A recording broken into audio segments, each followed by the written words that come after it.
What's going on, people? We are Tottenham TV, back here for another Tottenham update, and today we will be talking about potential signings this summer. And let's start off with James Ward-Prowse, as the Mail are reporting that Tottenham are keeping tabs on Southampton's James Ward-Prowse ahead of a summer move. It looks as though they will be going down this season, for all intents. Well, do you think they're going down for sure? I mean, not 100%, but I think in terms of percentages wise, it must be about a 70% chance at this point they're going down. They're 6 points away. They only have 4 games to save themselves, I think, or 4 or 5 games. I mean, it's going to be a tall order now to save themselves. I mean, he's been a player that's been linked with Spurs for a while now.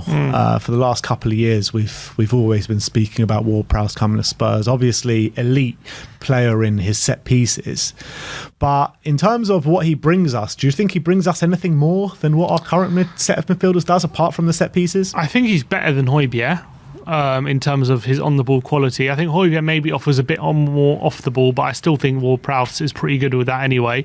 On the ball, I think Ward-Prowse is... obviously, he has got amazing technique, especially with his crossing and striking the ball. It'll be interesting to see how he performs in a better team when he's not the star, when he's just part of a functioning team. Not everything goes through him like at Southampton. But it'd be interesting to see if this kind of look. I would rather someone like a Neves or something like that, who's like kind of elite, kind of on the ball, whereas Prowse is like very good. I don't know if he's in that amazing category apart from set pieces where he is elite. I would rather someone like a Neves or a Maddison or something of that ilk who's like really technical. But I wonder if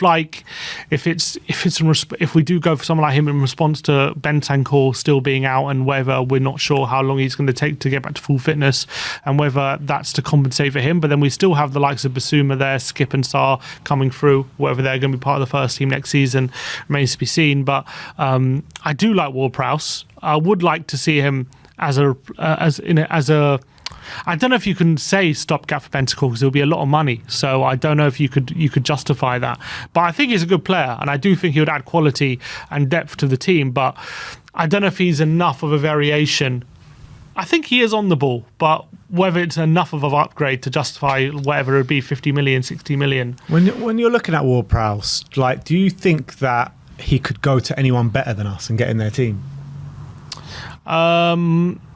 I reckon right now he could play for Liverpool in that team, but they would set their sights a lot higher. They would set their sights high. I do think he could. I reckon like he's better than Henderson. He's probably better than like Curtis Jones. He could probably fit in their midfield, but I do envisage they'll probably go for someone better. Again, similar to what we were saying yesterday with Loftus-Cheek, you're paying a very high English tax. You could probably get a player just as good as Ward-Prowse in Serie A or La Liga for half the price. That's the reality. Yeah. As much as he's a good player, you are paying a high English premium, but we do need homegrown players, so that is a thing. But I just think, I don't know if he's going to be... I like him, and I do think he probably starts for us right now, but whether he's worth the 60 million where we can probably get similar quality for less, I don't know. Yeah, I'm not too sure, to be honest. I mean, I would have said yes to him a couple years back, but now...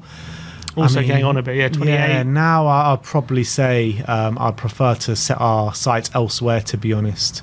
I like him, though. I do like him, but it just brings me back, like, I don't think anyone that has the ambitions that we have to maybe get into that top 4 and potentially even make a title challenge a few years down the line would go for him. He's perfect for like a Villa or something like that. I think that's where he's a serious upgrade. Exactly. I think that's his level, and I think that we're trying to do a bit more than that. So I think that we should be setting our sights a bit higher than James Ward-Prowse now.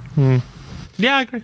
Next up, we're going to talk about Castello Lukeba. The Mail are reporting that Tottenham scouts have been monitoring Lyon defender Castello Lukeba, but are yet to be convinced by the player. I mean, I don't know much about this guy. Do you know much about him? Well, he's 20 years of age. He's really broken into the Lyon team this season.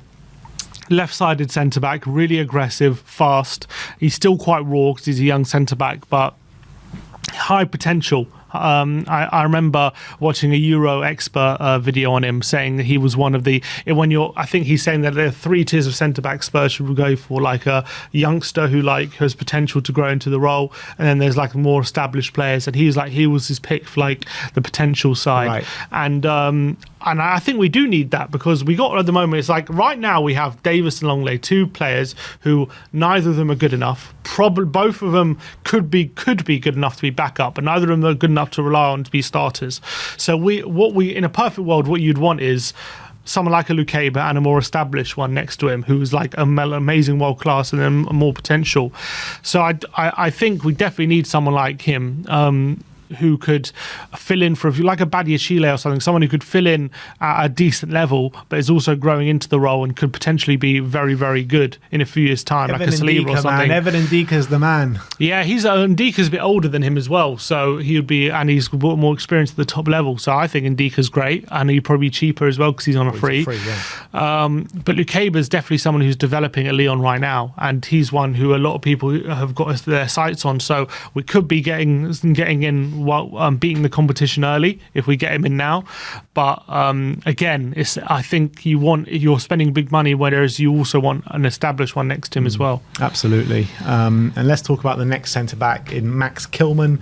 The Mail are reporting that Wolves defender Max Kilman is under consideration at Tottenham. I think he's been under consideration at Tottenham again for the last couple of years. I really rate Max Kilman. I think he could morph into a top centre-back, to be honest. I think ball playing skills are top notch. I think he's a good defender as well.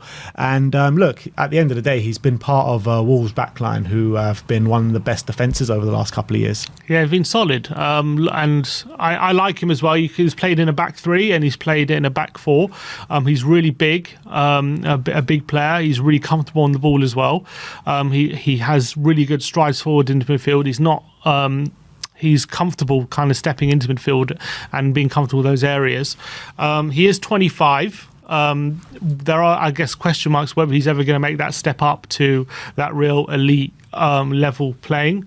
That's a risk. That's a risk that you have to take, and you have to do your due diligence in the scouting department, whether you feel like his performances could translate into real top class performances for a top six club, or whether he's just a good player in a mid-table team. That's what they have to decide. What do you think? I think more the latter, to be honest. As much as I like him, is he going to come in and be a massive upgrade on what we have? I think he's probably better than what we have, but is he if our players are like a 6 out of 10, I think he's like a 7. I don't think he's like an 8 or a 9. Yeah, at 25 there's still a lot of room for improvement as well, because like defenders do peak later than maybe other players. That's true, but also at 25 I think there are younger players like an Ndiko who I think performing at a high level. Yeah. But then obviously you've got to think about that English quota as well. Yeah, true. But again, this next player that we're going to talk about in Marc Guehi also falls under that category. Nazar Kinsella saying that Tottenham are ready to rival Arsenal for Crystal Palace defender Marc Guehi.